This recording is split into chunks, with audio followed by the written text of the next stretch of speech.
how is it that these blades have been flying under the radar?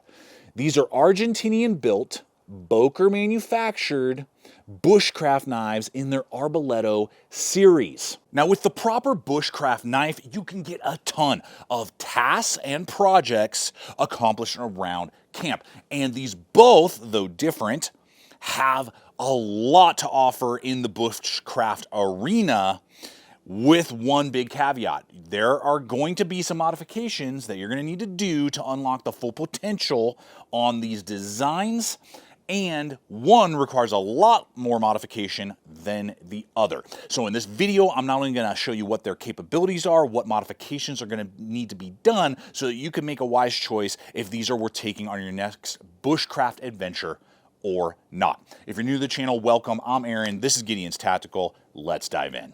So now to the first modification that needs to be done almost right away when you pull it out of the box, and it has to do with these grinds. Now, both of these models are going to come with true Scandi grinds, meaning that it comes to a true 0, and the apex of the edge has no secondary bevel, Scandi vex, anything like that, meaning that they are very precise, wicked sharp, but extremely delicate. And what I found was, within about 10 minutes of just general utility, I hadn't even baton with them, hadn't even chopped or done anything hard with the tools, I was already getting some significant damage on those 0-degree edges. Meaning that if you're going to actually do anything more than just carving a very soft, probably pine, like that type of stuff, and you're going to actually use this around camp in any significant way for bushcraft, you're going to want to put either a secondary bevel, Scandi vex, whatever, there's lots of different terms for it, on these blades, which is fine. I mean, a lot of knives come to you with a Scandi vex and or micro bevel that have a Scandi, or most people end up just putting that on them anyway. Only have I ever seen a true 0 hold up to hard abuse was a 3V version of a reef knife. That's all. The rest of them have some sort of little, secondary edge. Now, that's not difficult to do. I did that very easily, and I'm going to show you how to do that real fast with this Sharpal Sharpener I just recently got. What's really cool is it's portable. All of the sharpening apparatus fit in the handle. You can see there, and you get multiple diamond stones, ceramic rods, and 2 types of, if you will, coarseness of strop. You just screw that onto the handle here, and makes it very easy to hone edges, but also to reprofile like we're gonna do on these. Now, all you have to do to put a micro bevel on any 0-degree Scandi is lay that Scandi grind on your diamond stone or whetstone, whatever you're using, and then cock it up a few degrees. Now, that is the angle that you pass back and forth across your sharpening stone. And that is going to transition that very precise, very fragile, delicate edge into a little bit broader by a few degree edge, strengthening it up overall. Now, it took me about, 5 minutes with this Sharpal Sharpener per knife to put this micro bevel on there. Went out, baton through some wood immediately, and held an excellent edge. And since then, it has been performing well, and I've seen almost no difference in its cutting performance. I haven't hindered its cutting performance by putting that micro bevel on there. But leave a comment below. Do you try to use true Scandis if a knife comes to you, or do you put a micro bevel on it? I would love to know. For me personally, I tend to put a micro bevel on it on most blades. Now, both of these blades are made out of Böhler N690 steel. It's a good mid-grade stainless steel. I've used it on a ton of knives over the years. I've always found it's easy to work with, as you just saw, to reprofile, resharpen, you can do whatever. And when you compare it to another mid-grade stainless, Sandvik 14C28N, what I've always experienced is that the N690 tends to be a little bit better at wear resistance. So for carving and slicing, it'll actually hold its edge a little longer. On the flip side, Sandvik tends to be more impact resistant. So it's better for chopping, batoning, and a lot of hard-hitting tasks. So depending on how you use your blades, and we could argue these bushcraft knives are designed first and foremost for carving and whittling and fine precision cutting, you could argue it's actually probably the better steel and will hold its edge a little longer than Sandvik, but I'd love to know from you guys, which type of steel do you prefer on your Bushcraft knives? Now, at first glance, these blades may look the same, but they're actually different, not only in their profile, but also in their edge geometry, which will affect performance. But I have to wet my whistle first, and I might as well do that with one of my favorite hydration devices when I'm out hiking, camping, backpacking, and it's my hard side hydration swig rig system. And their swig rig systems are an answer to a problem that I've always had when I want hands-free hydration when I'm on trail. I get the hands-free hose, but it connects to my favorite rigid water bottle on the exterior of my pack, regardless if it's a wide mouth Nalgene or Yeti bottle, or I can go with the ultralight system and attach it to any 28mm mouth water bottle like a Smart bottle. That gives me more space in the interior of my bag. I can see the water levels, making it easier to refill when I'm on trail. And when I get to camp, I can disconnect it, store my hose away, and I get my water bottle back. So that gives me more versatility and usability out of this hands-free hydration system. And I appreciate Hardside Hydration being a regular sponsor here at the channel. So I'm going to have a link popping up here as well as in the description box below this video over to the Hardside Hydration website, along with my exclusive 10% off promo code that you can apply towards your purchase to help you guys save a little extra cash when you are modifying and starting to streamline the way that you stay hydrated when you're creating new memories and going on new adventures. Now, along with steel, these both are going to share very similar blade lengths, right around 4 inches in length from handle to tip, and they're both going to share the same stock thickness back here by the handle of 0.16, meaning that these are pretty robust, tough blades. I mean, they are durable. If you need a baton, if you need to crack open wood, split it down, side split, do what you need to. They're durable. They're going to hold up to a lot of different abuse. What I started to see a difference in, and where one started to pull away from the other in performance, had to do with the height of these Scandi grinds. On the BK1, I had just over 1 centimeter from edge to where it transitions to the flat, and that transitioned all the way through. On the Bushcraft, it was actually under 1 centimeter, so shorter from edge to the flat, transitioning all the way up to the tip. Meaning that the Bushcraft actually has a more obtuse, broader angle, making it a little bit more difficult to carve with.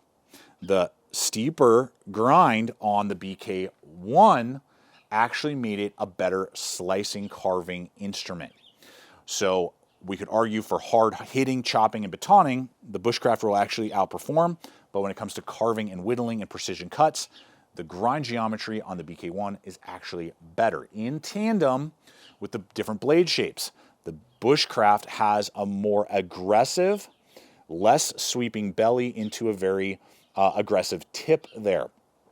Whereas on the BK1, you have more belly and less of an aggressive tip. Both very strong tips, can definitely handle stabbing and doing different tasks that you may need to do with the tip of a Bushcraft knife.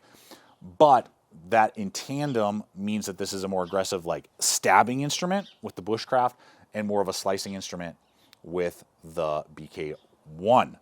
So shockingly, between the two, when it comes to actual performance, the BK1 starts to pull away in most aspects for Bushcraft over the Bushcraft.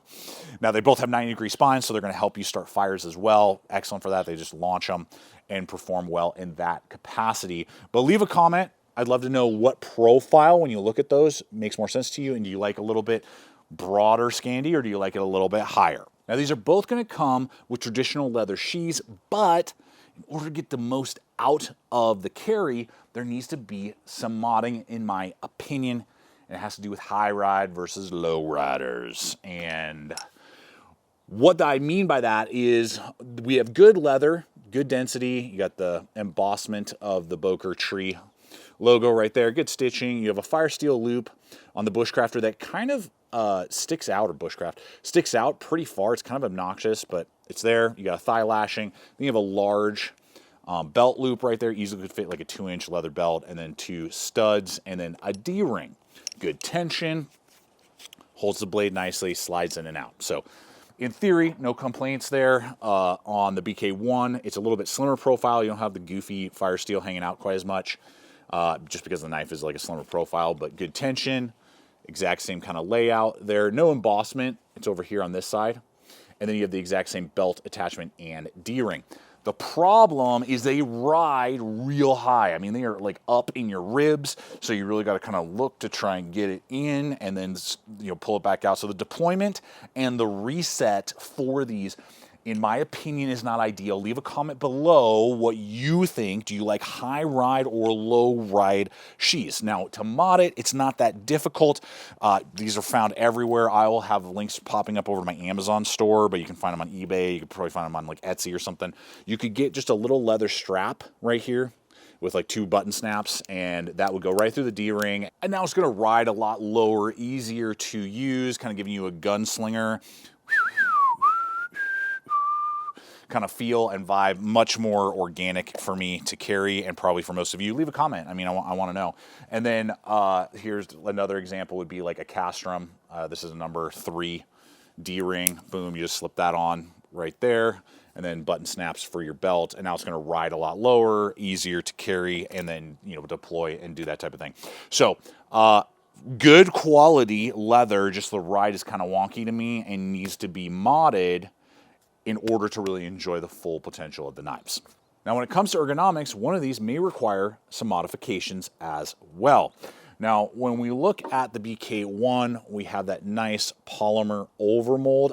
I actually really connect with it. It reminds me a lot of my cold steel knives, but very few cold steels have any type of Scandi. They usually do saber or full flat. And what we have is some nice rounding, no texture on top and bottom, which is good, where you're going to get a lot of the pressure and where you're going to be pushing down on the blade. And then you have some good diamond patterns on the side that is medium grit. You're looking at 0.67 on thickness.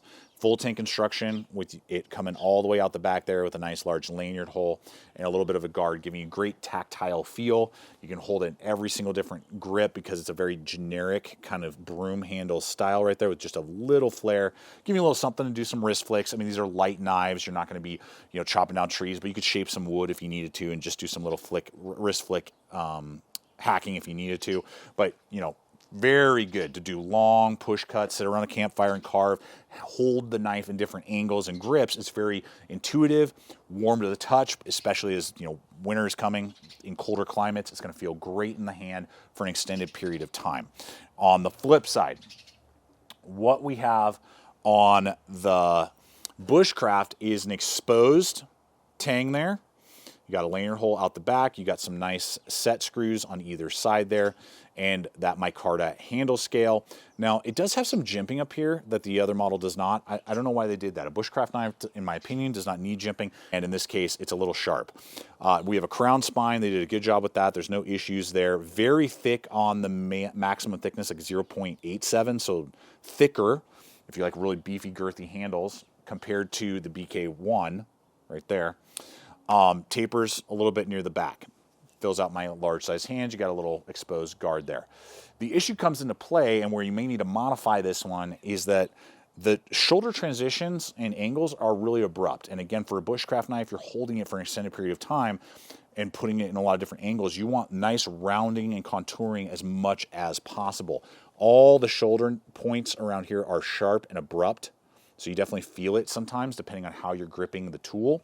And what was odd is that even though they rounded the shoulder here, there is a secondary to basically flat angled back contouring that they did not round. So they did not keep an organic rounding, just to show you as an example, which is one competitive option I'm going to run in later. Here, you can see it's just a continuous sweep, making it very organic and no like abrupt shoulders that this model has. Now, the saving grace is that because it is micarta, you can, with some sandpaper, and if you like, you know, working with your blades and messing around with it, you can kind of transition it and make it a less gradual angle. But it definitely is not the most comfortable Bushcraft knife I've used when you are sitting there doing like feather sticks or bearing down on it. You feel the transitions, and over time that fatigues and wears out your hand faster than the BK1 because it's all rounded and contoured, and other full tang, you know, handle scaled Bushcraft knives. So that's like another strike, and you'd have to modify something to kind of round out the handle scales against the Bushcraft. Now let's talk pricing and some competitive options. I did hit up Boker and request samples of these two knives because I came across them and I was like, oh my gosh, no one, and I looked on YouTube, there's like nobody talking about them. I was like, maybe these are awesome. And I appreciate them sending me these samples so I can show you guys what they excel at and which one might be better. I think you guys can tell there's the one that definitely is out surpassing the other. Now, here in the States, really what I could find, the only two places is either Blade HQ or the Boker website, and where you'd have to pick these up. Now, the BK1 comes in at around 128, 130, and the Bushcraft comes in at like 160 on average. I'll have a link popping up as well as in the description box below if you want to check those out. For 160, I would say that this would have to have no jimping, epic handle, and a slightly higher grind potentially, and it would probably be pretty competitive as we're seeing it. It's just having a really hard time. As an example, what I ran in earlier, this is the Joker Bush Lord, not Lord, it's literally stamped there on the blade. This is made in Spain, so European made, out of Sleipner steel. Sleipner is, in my opinion, a better performing steel. It's in the D2 steel family, but it seems to work even better than D2 in most experiences, particularly like overseas produced, like Chinese D2. It's going to way far surpass that. And it has an amazing, very organic handle. Very, very full, large, got a great leather sheath. These blades start at about $135 on Amazon. So quite a bit cheaper, and they'll go up, depending on options and, different type of handle scales. But same cost or cheaper for better steel and better ergonomics than on the Bushcraft. And when we look at the BK1, what I really like about the BK1 is the synthetic, like polymer handle. Kind of sets it apart from the more traditional, making it warmer to the touch. And this is a much lighter, more nimble, quick in the hand tool. This is kind of a more big, beefy, burly Bushcraft knife. And so that's what I feel like this kind of brings to the table. But I want to know from you guys, what's your take? What's your thoughts on these knives in general, particularly if you own one of these Bokers? How has it been performing for you? Do you like using it in the Bushcraft realm? I really connect with this BK1 particularly just on the performance level, and it kind of stands out from a lot of my other traditional Bushcrafters that I own. Appreciate you guys hanging with me today. I hope it's been fun and entertaining, giving you the data that you need and showing you a new set of blades. And, I'd love to see Boker make some more blades over in Argentina. I know that they have a few different designs, but it'd be cool. I like the materials, and the quality of build seems to be there. It just comes down to design with these two tools. Check out the other videos and subscribe if you haven't yet. And until next time, always remember to stay equipped, stay prepared. I'll see you out there.